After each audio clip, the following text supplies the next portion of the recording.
Hey guys, it is KikiZilla 101 here. We're back for a Pacific Rim Kaiju toy review. And today we're going to be doing Knifehead. Sorry I released this video, or these videos, a little bit late because, well, I was busy and I had trouble uploading them. So you're going to see them today though. But you still got them, so let's go. So this is Knifehead, and he is my personal favorite kaiju inside the movie. He is just an amazing kaiju, terrific design. They did an amazing job with that movie overall, and it's just an amazing kaiju as it is. And I love that scene where he just rips Gypsy Danger into pieces. Unfortunately, he does end up dying in the end, but, you know, at least he did some damage and killed his brother. Okay, so, well, let's get started on this review. So this figure, our little background film on. This figure is extremely detailed. They did really awesome with this. They went away from the regular kaiju toys, such as the Bandai ones and the Godzilla ones, like so and whatnot. But they did their own like action figure, like superhero action figure type. But yeah, he's really detailed. You can find his nostrils, all his secondary eyes on the side of his head, as well as his primary eyes, and his tongue, his teeth, all these amazing alien designs on him and everything. It is just a really cool figure overall.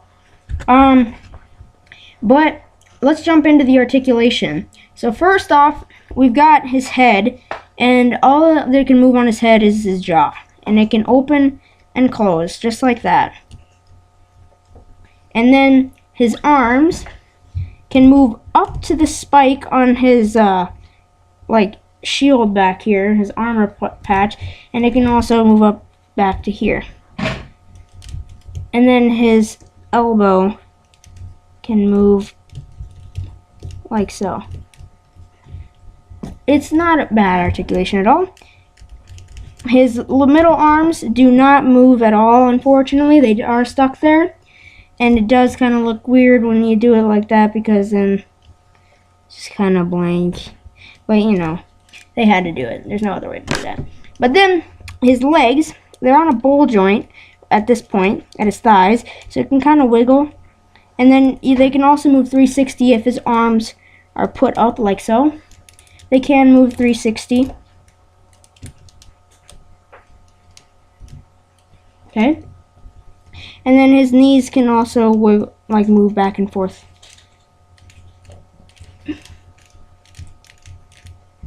Okay. And then his wicked tail. Well, you're probably wondering where the articulation is in this. Well, then you see this line, and you're like, oh, that's where it moves. Well, it's actually one of those frickin' bendy strings, or bendy wires, so it's like friggin'. It's pretty cool. You can position it in the way you want to. Unfortunately, this end of the tail and this thicker part right here are not really bendable because they're really thick rubber, so it's unfortunate. But yeah, and it's obviously got the classic 2 holes on it. So, alright, there you can see it now. But yeah, overall this guy is a really awesome figure, and he's really cool to go with all your other Pacific Rim toys. If I could change anything about this guy, it would be, one, that this looks like a secondary jaw when you do that. And so I wish they could have something inside of there so when it does it kind of still looked like he had a throat and wasn't gashed open, or he has 2 mouths. Nom nom nom. And then I also wish that they could make his mini arms move. And that'd be awesome. And then he would be a A+ figure. A+. But otherwise, he's like a B+ right now. So he's a really good figure. I definitely recommend picking him up.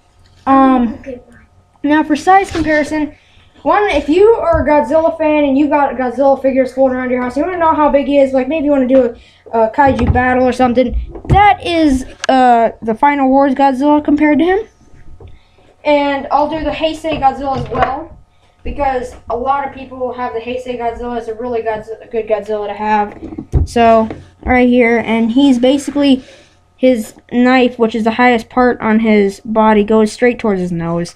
So, Godzilla is taller than him, which is kind of blown out of proportion for these guys, since they are supposed to be just over 250 feet high, and Godzilla is supposed to be over 400, if I heard correctly.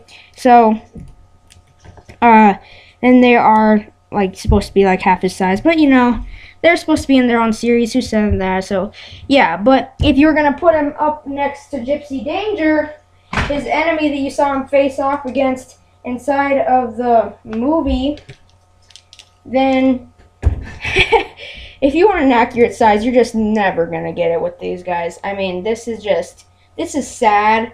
It's actually kind of a disgrace to the kaiju himself. I mean, this guy, he was like up to here to him in the movie, and he was jamming and thrusting this guy all around. It's like a little bit off. It's probably pretty close, but unfortunately a little bit off if they're going off the size of Gypsy Danger. But if they're going off the size of him, then you probably want him down more like here. So, yeah, not too big of a issue. It's still awesome and pretty good size comparison, so not too much of a problem with that. But overall, he's a really good figure. Definitely pick him up if you can find him. If you're a big kaiju fan, big Pacific Rim fan, great figure to have. It's my personal favorite, and yeah. So if you enjoyed this video, please hit the like button, and if you like what you see and you want to keep up to date with my channel, please smack the fuck out of that subscribe button, and then please, thank you for watching, and I will catch you guys in the next one.